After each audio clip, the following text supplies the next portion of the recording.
Hey everyone, hope you guys are enjoying Monster Hunter in whichever fashion you're choosing to play it as.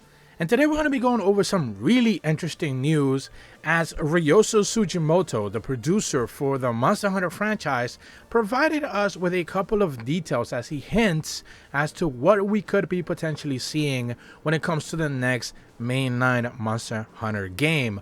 And this is all coming to us from a brand new interview that he did with Gamer Braves. I'm going to be leaving a link in the description below. Huge shout out to Vincent for putting together this really in-depth article as he's talking and interviewing Ryozo Tsujimoto during the Gamescom Asian section of the presentation, which took place just recently.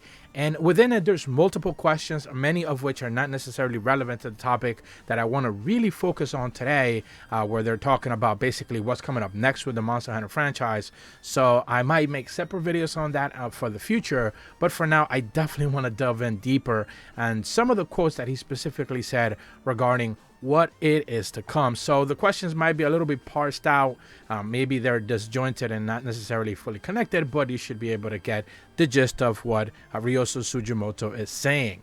In one of the questions they asked him, do you feel any pressure going forward after the success of Monster Hunter World and Rise?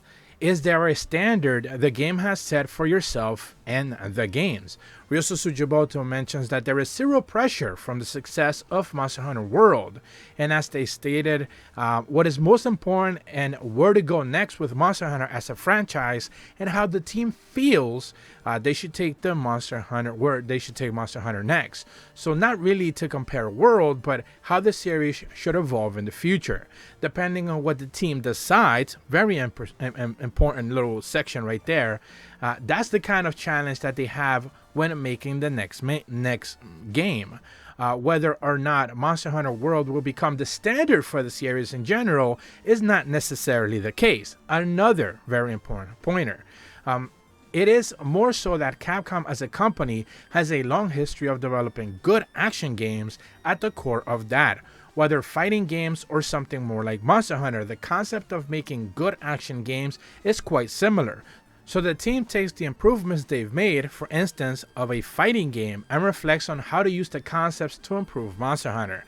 And so we use the know-how and expertise that we have gained in the company developing the games over the years into the future to continue improving every single title, including Monster Hunter. Now, the last section right there I think is a lot of fluff, and then this sounds all well and good. Essentially, Capcom works with a lot of interconnected studios. Of course, they're not working on the same thing, they're working on many things, but they basically take ideas off of each other. Nintendo does that, Sony does that. This isn't necessarily anything new revealing. What I do find extremely interesting is that he specifically states that the team hasn't basically decided what to do with the next mainline game, which of course you would imagine if the game is supposed to be launching in 2024, they already have a pretty good set as to what it is that they're going to be working for or on. But I think the more interesting aspect of this quote here is that he basically mentions that it is not necessarily the case that Monster Hunter World will become the standard for the series. So I've made separate videos on this already. I'm sure every other Monster Hunter YouTuber, social media person, or whatever the case may be, has had their own take. Do you want Monster Hunter to go back to World? Do you want them to stay with Rise? Do you want them to do something different? And in his very own words, the producer of the franchise, he's basically saying that it's not really like Monster Hunter World is going to become the standard going forward. So does this actually crush the idea of Monster Hunter World 2? In most people's eyes, I would imagine so, but of course, everyone is free to have their own opinions. But I do find it extremely interesting that he's specifically saying that maybe don't expect World going forward. It might be something adjacent to that, but not necessarily what you got before. In another question, they ask him, looking at how World and Rise are developed for different platforms, what is the most challenging part of developing a series for different platforms? Ryozo Tsujimoto mentions that, of course, a really important thing to consider when you're developing for different platforms is not necessarily the specific platform itself. For example, in the case of World and Rise, is that it's for one platform and you usually play it in front of a TV, while the other is for Nintendo Switch, which is portable. These aspects are how a game is being played are factored into during development. When developing Rise, which is for a portable gaming systems, things that have to be considered is the importance of making a quick game to play, something that you can play when you're moving around or in between quick breaks. That is all reflected in the game's mechanics as well. And I think that's extremely important if you want to, again, take that same base idea and apply it to whatever the next mainline game it is. We're expecting it, of course, to be a more console experience, not necessarily a portable experience, since, of course, it's probably not going to be targeted for the main Nintendo Switch, although I've covered in 2 separate rumor videos already how there's more that beating drum, if you want to put it that way, is getting a little bit louder, that there is a lot of murmurs out there that the game, whatever the next mainline game will be, Generation 6, will be making its way to the Switch 2. Some people have misunderstood that as the game being designed for Nintendo Switch 2. That is not the case. The game will most likely be designed with, PlayStation, Xbox, and PC Steam in mind, and it will just be ported over to the Switch 2 or whatever the next Nintendo console is called. But some people have taken it to believe that it has to be like Rise 2 or something like that, and that is not the case. I've not said that, and none of the leaks that I have seen being reported on have said that as well. So it is worth considering and keeping that in mind, that most likely the next mainline game, according to his very own wording and the phrasing that he uses, is most likely going to be a console-like experience, closer to World, but again, like the first question kind of suggested, maybe not exactly as World. And another question they asked him, and this gets into a little bit more of the 20th anniversary stuff, which we are expecting to be in full effect next year. They're asked, as mentioned before, the series is known for having a very passionate and dedicated fan base. How do you engage and consider for fan feedback when developing the games and their expansions? Ryozo Tsujimoto mentions that not limited to these type of events, and he mentions, of course, Gamescom Asia in 2023, where you can actually hear the voices of fans. We do look into feedback, say for instance from online. We have several regional offices, and of course all kinds of fan feedback is looked at.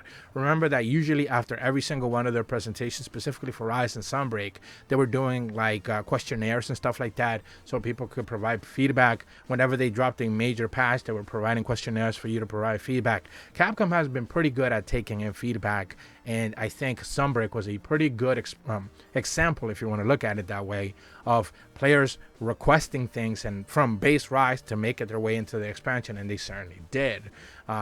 He continues to mention that whenever there is a game that is released, everybody, including the community managers, will see the feedback received and pass that on to the development team. And just like that, kind of absorbing the feedback and reactions from all the fans around the world.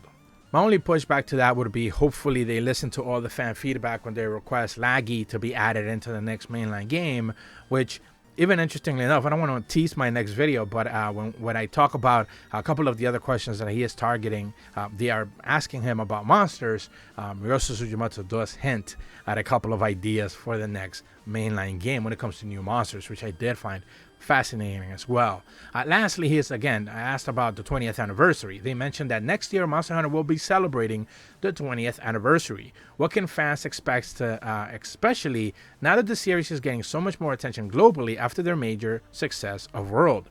Ryozo Tsujimoto mentions that although we have not really been able to make too many announcements as of yet, as if anything is actually stopping him from being able to do so, there are a lot of things that we are preparing for the 20th anniversary that the fans can look forward to. Of course, he's not really going to reveal anything through an interview in that regard, but we do know that the website has been slightly being updated. A couple of more little things have been posted there. I'm not necessarily covering them in my channel because there's just a lot of little smaller things, a couple little quips here and there, nothing necessarily major, but we are expecting some things to happen, obviously around December or so, for the Game Awards, if that's actually going to happen. So maybe more details will be appearing there.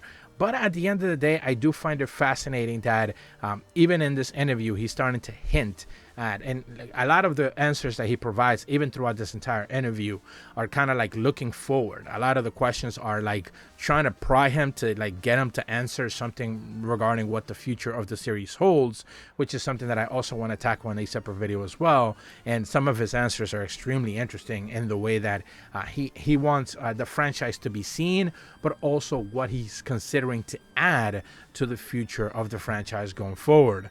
Once again, though, if you want to see the entire interview. Huge shout out to gamerbraves.com, I believe is a .com website. Vincent L., who put up this article from Monster Hunter's producer Ryozo Tsujimoto, highlights the aspects that led to the success of the series. If you're brand new to my channel, though, be sure to leave a like and subscribe. Hit the bell to receive notifications when the videos go up. And as always, thank you so much for watching. See ya.